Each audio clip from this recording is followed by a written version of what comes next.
Okay, whenever you're ready. Okay.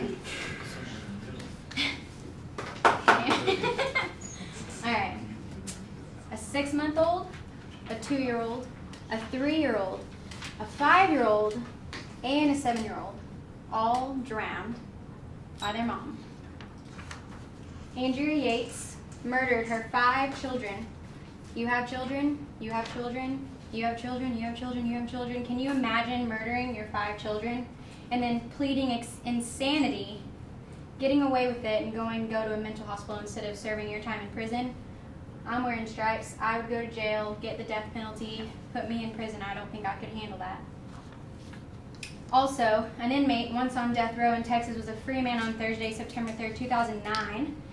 9 months after his conviction was overturned in the 1985 bombing deaths of 3 people on Thanksgiving, according to South Plains Public Radio. Michael Roy Toney was proven guilty of planting a bomb in a briefcase on the doorsteps of a family whose innocent daughter brought it inside, killing herself, her father, and her 18-year-old cousin. The mother and son survived. This is Michael Roy Toney. This is all that they had left was memories and pictures, as well as a destroyed home.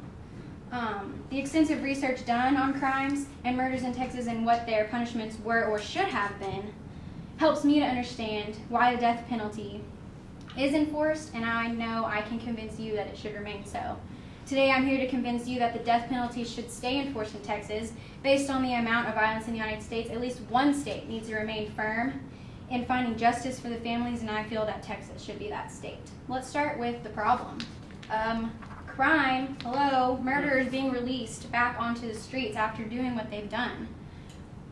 5 out of every 100,000 people were murdered in 2010 in Texas alone, Louisiana being the highest with 11.2%, according to Death Penalty Information Center. In the book Capital Punishment, among prisoners on death row, nearly 2/3, 65% of those people had prior felonies. Although the amount of murders in 2010 in Texas has gone down in comparison to 2009, I believe that's because of the death penalty. Knowing you could be punished that severely for a crime definitely convinces me not to murder. I mean, would it not convince you not to kill? Now that you understand the problem of crime, let's talk about the suffering. Murdering not only affects the victim, but their families as well. As mentioned before, what if those were your children that were asphyxiated in a bathtub? Can you imagine the agony of losing those that are precious to you?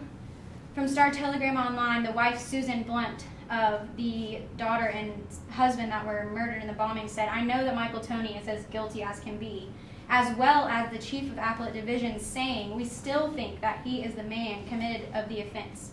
He was released in 2009, as I mentioned, and later was killed in a car crash, so I guess that family finally got a little bit of justice. Who wants these kinds of people back on the streets to kill again? Not me. In the book Lethal Injection, the only relevant issue is what the offender has already done, not what he or she might do in the future, or whether a particular sanction may deter other potential offenders. They've already committed the crime. They can't make up for it now. I've, gone to Jesus. It's too late. You've already taken a life. I'm sure you're wondering how much money we're spending on this, so let's talk about that. From the Death Penalty Information Center, again, Gray County in Texas spent nearly $1 million seeking death penalty against Levi King, who pleaded guilty to murder. Also, the average cost to house an inmate in Texas prisons is $47.50 per day. Just the legal costs for death penalty indictment to executions are $1.2 million. Let me ask you a question, though. Have you heard any fuss lately about the money we've been spending on executions? No, I haven't. I think the economy has more to worry about than the money spent on finding peace for these families. Therefore, the solution, keep the death penalty. Life is precious. Practical? I think yes. With crime decreasing each year, maybe there won't be as many executions, but that doesn't mean criminals won't commit crimes. That's like asking a dog not to bark. We provide the solution and practicality, believing the death penalty works and benefits society. We haven't rid of it yet, and I don't think we will. We do not need a budget cut on justice. With the information I provided you, you can see that the death penalty needs to stay enforced. Even though crime is on the decrease, it's because we have kept them off the streets with imprisonment and the death penalty. Fortunately for us citizens, it's not any more money out of our pockets to keep it and to keep justice for the suffering families. Like I said, life has no price. I'm asking you to do one thing: believe that justice can be served, and that to keep those killers off the streets, we need the death penalty.